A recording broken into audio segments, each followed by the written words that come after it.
Hello everyone and welcome to the channel. This is Nidhi and आज मैं discuss करूंगी October month के current affairs, जो कि बहुत ही इम्पोर्टेंट है। आपको इस पूरे लेक्चर में विद पिक्चर्स और थोड़े से जो उसके डिटेल्स जितने हम जान सकते हैं जरूरी है, जो नोट्स हैं वो भी हम डिस्कस करेंगे।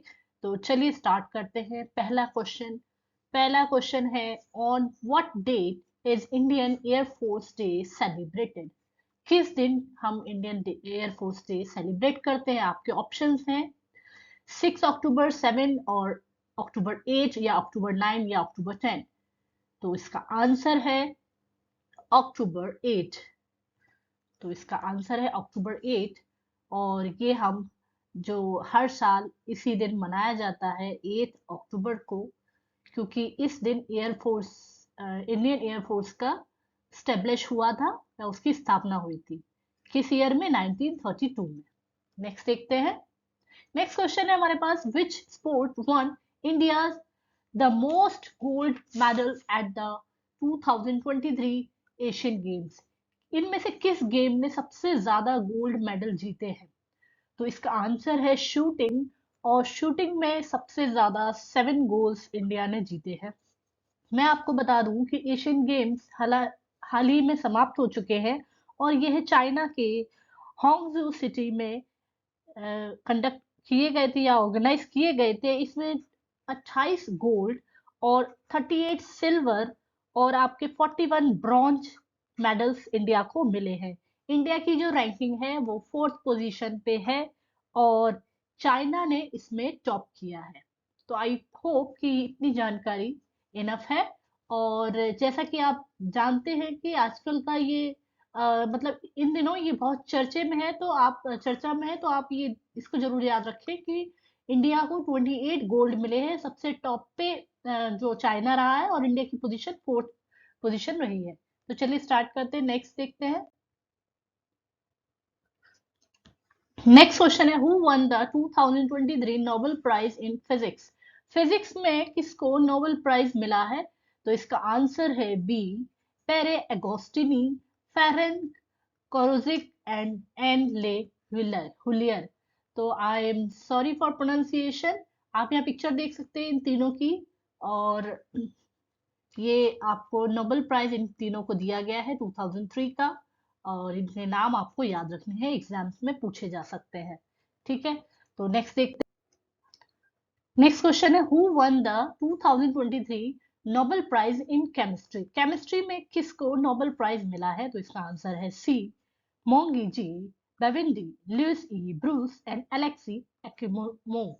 तो इस ये आप पिक्चर में यहाँ देख सकते हैं, इनको केमिस्ट्री में नोबेल प्राइज मिला है 2023 के लिए।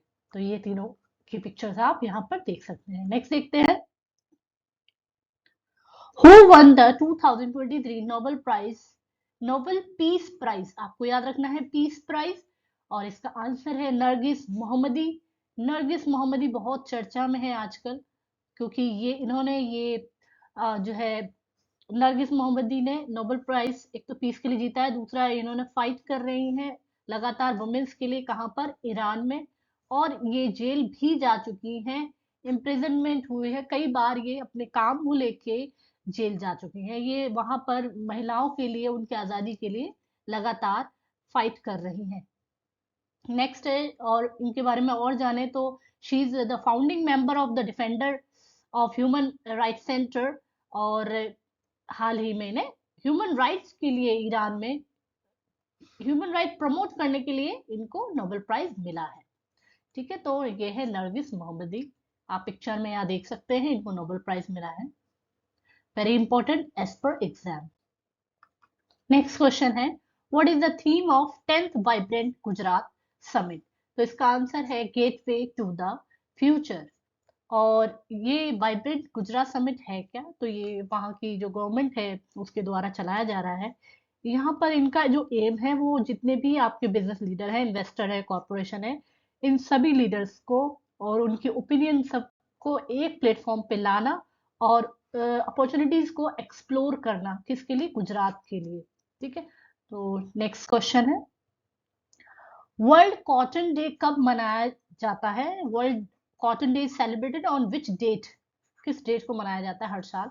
तो इसका आंसर है आपका जो अक्टूबर 7 है, इसको हम वर्ल्ड कॉटन डे मनाते हैं हर साल। ठीक है, नेक्स्ट देखते हैं। What is the theme of World cotton day 2023? इसकी थीम क्या है कॉटन डे की? अगर हम कॉटन डे मनाते हैं तो इसका थीम है making cotton for fair and sustainable for all farm to fashion. तो ये इसकी थीम है, आप इसको नोट कर सकते हैं, वेरी इंपॉर्टेंट। और इसका आंसर है आपका A. What is the theme of World cotton Day? Making cotton fair and sustainable for all and from farm to fashion, ये इसकी थीम है।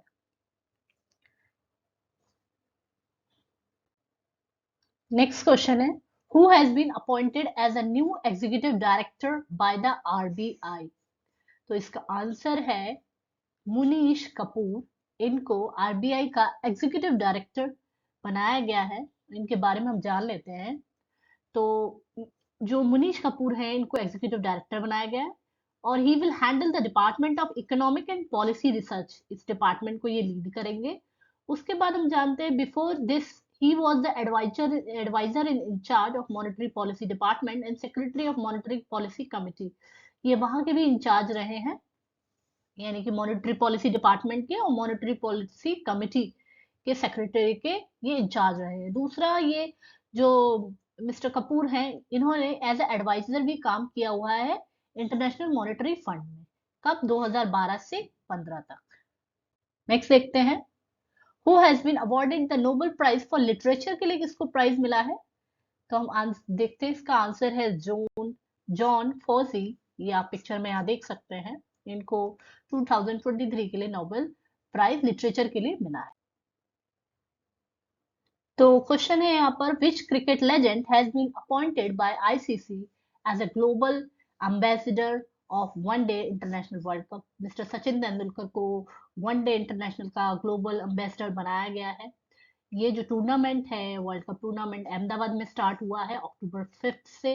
और क्योंकि मिस्टर तेंदुलकर जो है 6 टाइम इसमें पार्टिसिपेट कर चुके हैं और इन्होंने इस पूरे टूर्नामेंट की शुरुआत की वहां से, मतलब इसका इनॉग्रेशन एक तरीके से कह सकते हैं कि किया। नेक्स्ट है question, who has become the first Indian female athlete to win a gold medal in javelin throw in the history of Asian Games? पहली बार जो महिला है, उन्होंने पहली बार एशियन गेम्स में फर्स्ट फीमेल एथलीट का जो खिताब है वो अपने हासिल किया है जेवलिन थ्रो में। इसका आंसर है अंजू रानी। अंजू रानी ने पहली बार एशियन गेम्स में जेवलिन थ्रो में गोल्ड मेडल जीता है। ये पहली भारतीय महिला बनी है।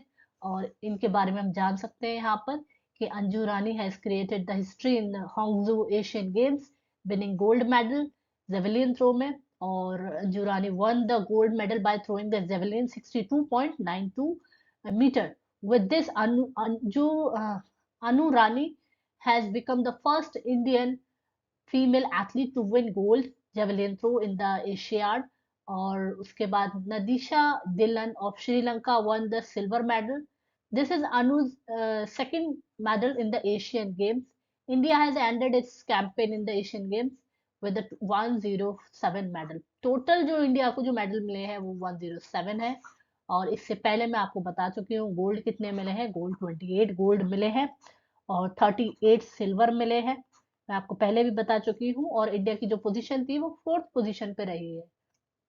नेक्स्ट क्वेश्चन देखते हैं, RBI has approve the merger of fintech startup slice with which bank? यानी कि ये जो स्टार्टअप है फिनटेक स्टार्टअप स्लाइस, इसको किस बैंक के साथ मर्ज किया गया है? तो इसका आंसर है north east small finance bank, इसके साथ इसको मर्ज किया गया है। इसकी जो डिटेल्स हैं वो यहाँ पर मैंने मेंशन की है कि ये जो आरबीआई है, RBI has approved the merger of fintech startup slice with north east small finance bank.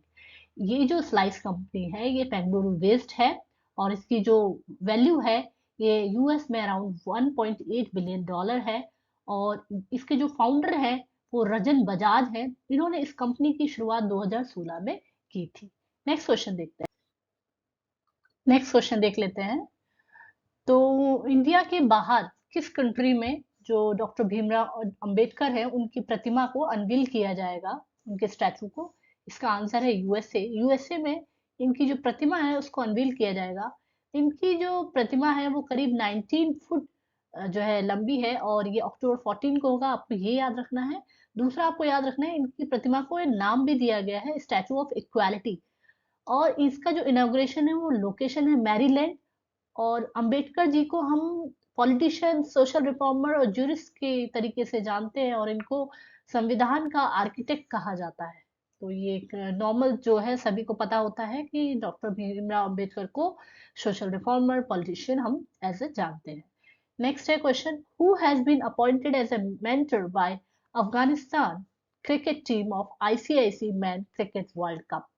किसको जो है मेंटर बनाया गया है अफगानिस्तान क्रिकेट टीम का? तो जो इसका आंसर है दैट इज अजय जडेजा। इनको जो है अफगानिस्तान क्रिकेट टीम का, मेंस क्रिकेट टीम का जो है मेंटर बनाया गया है। तो ये थे एमसीक्यू, आपको आई होप अच्छे लगे होंगे। आपके जो जितने भी सजेशंस हैं वो आप कमेंट बॉक्स में डाल सकते हैं, और आई होप आपको पूरा लेक्चर पसंद आया होगा। धन्यवाद, thanks for watching and thanks for having patience.